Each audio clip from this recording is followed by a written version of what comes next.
25 साल का एक लड़का एक नेता के साथ नेहरू से मिलने गया, लौटा तो हाथ में लोकसभा का टिकट था। नेता जो आगे चलकर सूबे का पहला दलित मुख्यमंत्री बना, थैंक्स टू नेहरू का नाते। एक मुख्यमंत्री जिसने महादेवी वर्मा की कविता पर बोला और इंदिरा खफा हो गई, और फिर सीतापुर के उद्घाटन का मिथक बना, जो आएगा वो जाएगा। नमस्कार, मैं हूं शरद द्विवेदी और आप देख रहे हैं लल्लन टॉप के पॉलिटिकल किस्सों की खास सीरीज मुख्यमंत्री, जिसके इस अंक में हम बात करेंगे राजस्थान के मुख्यमंत्री रहे जगन्नाथ पहाड़िया की।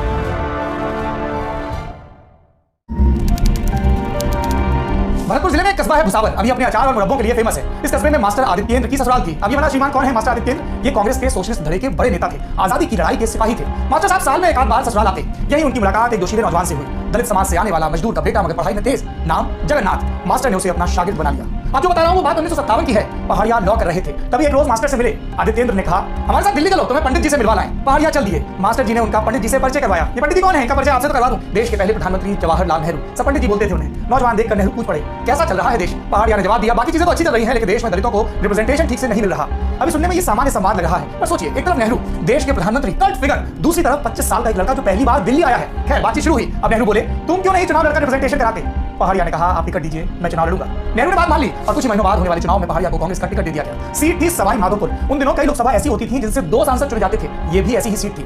यहाँ से उस साल जो 2 लोग सांसद बने, वो दोनों मुख्यमंत्री की पट्टिका में दर्ज हैं। एक हीरालाल शास्त्री, राजस्थान के पहले मुख्यमंत्री, और दूसरे जगन्नाथ पहाड़िया। पर अभी पहाड़िया के सीएम बनने में वक्त है। अभी तो वो 25 साल और 2 महीने के हैं। अभी तो वो लोकसभा के सबसे युवा सांसद बने हैं। तब का ये रोचक वाकया सुनिए। सांसद पहाड़िया ने जीत का सर्टिफिकेट लिया और बक्सा टांगकर दिल्ली के लिए रेलगाड़ी पकड़ी। मथुरा में टीटी आया, टिकट के लिए पूछने लगा। पहाड़िया बोले, मैं सांसद हूँ। अब ये तो आप जानते ही होंगे कि सांसदों और विधायकों को सरकारी ट्रांसपोर्ट में मुफ्त सफर की सुविधा है। खैर, टीटी ने जवाब सुना और बोला, तुम सांसद हो तो मैं जवाहरलाल नेहरू हूँ। आसपास के लोग हंसने लगे।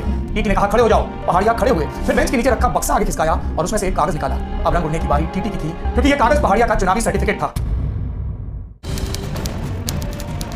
1962 के लोकसभा चुनाव आते आते एक सीट से 2 सांसद वाला प्रावधान पूरी तरह खत्म हो चुका था। पहाड़िया कांग्रेस सिंबल पर थे, मगर इस बार उनका सितारा डूब गया। उन्हें पटखनी दी सितारा चुनाव निशान वाली स्वतंत्र पार्टी के केसर सिंह ने। चक्रवर्ती राजगोपालाचारी की बनाई स्वतंत्र पार्टी का पहला लोकसभा चुनाव था और इसे राजस्थान में रजवाड़ों का दम था। अब पहाड़िया के पास वकालत का ठौर था, मगर नेहरू उन्हें भूले नहीं थे। 1964 में पहाड़िया राज्यसभा के रास्ते फिर दिल्ली पहुंच गए। 1967 के चुनाव में उन्हें लोकसभा के लिए फिर उतार दिया गया, मगर इस बार इंदिरा ने उनकी सीट बदल दी। वे हिंदौर पहुंचे, जीते और फिर सरकार में उपमंत्री भी बने। अगले 10 साल में काबिल जिक्र क्या हुआ इस फसाने के संदर्भ में? पहाड़िया जो राज्यसभा के रास्ते वापस दिल्ली पहुंचे थे, अब वो संजय सभा यानी संजय गांधी के करीबियों की कोठरी का हिस्सा बन गए। उधर राजस्थान में सुखाड़िया राज खत्म हो गया। प्यारे मियां आए और 2 साल में गुजर गए, और फिर हरदेव जोशी सीएम बने। फिर इमरजेंसी आई और गई, कांग्रेस की सत्ता गई, इंदिरा के साथी भी गए, मगर पहाड़िया नहीं गए, डटे रहे संजय गांधी के साथ उनके सबसे मुश्किल वक्त में। जेल का वक्त, जनता पार्टी की सरकार के पलटवार का वक्त, बयाना लोकसभा सीट से 77 का चुनाव हारे जगन्नाथ को तब जूनियर गांधी ने सियासी बयाना दिया, दिन पलटे तो तुम्हारे भी पलटेंगे।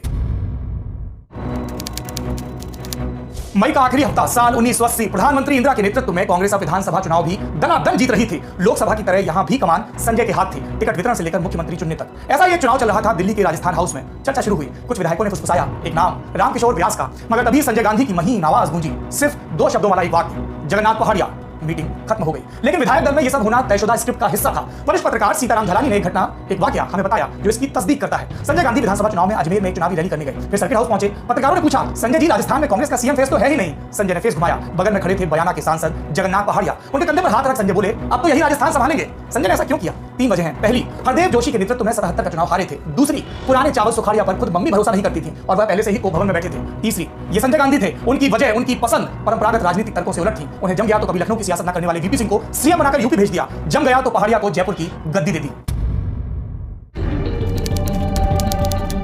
6 जून 1980 को पहाड़िया मुख्यमंत्री बन गए। स्थानीय राजनीति में दशकों से जमे गुट अब उन पर मंत्रिमंडल के लिए दबाव बनाने लगे। पहाड़िया संभावितों की सूची लेकर दिल्ली में संजय सभा के चक्कर काटने लगे, लेकिन 23 जून 1980 को संजय के प्लेन ने हवा में जो चक्कर खाया तो हुआ एक्सीडेंट। संजय गुजर गए, राजीव आ गए, पहाड़िया की सब राजनीतिक पूंजी स्वाहा हो गई, उनके विरोधी सक्रिय हो गए, उन पर सुस्ती के इल्जाम लगने लगे और फिर हुआ कविता विवाद। 10 जनवरी 1981 जयपुर का रविंद्र मंच ऑथर्स गिल्ड ऑफ इंडिया का वार्षिक अधिवेशन, चीफ गेस्ट थी महादेवी वर्मा। कार्यक्रम की अध्यक्षता कर रहे थे मुख्यमंत्री जगन्नाथ पहाड़िया। पहाड़िया ने अपना भाषण शुरू किया, बोले, महादेवी वर्मा रहस्यवाद और छायावाद की कवियत्री हैं। उनकी रहस्यवादी और गूढ़वादी कविताएं जन सामान्य के सिर के ऊपर से निकल जाती हैं। मुझे खुद आज तक उनकी कविताएं कभी समझ में नहीं आई। आज का साहित्य जन जन का साहित्य होना चाहिए।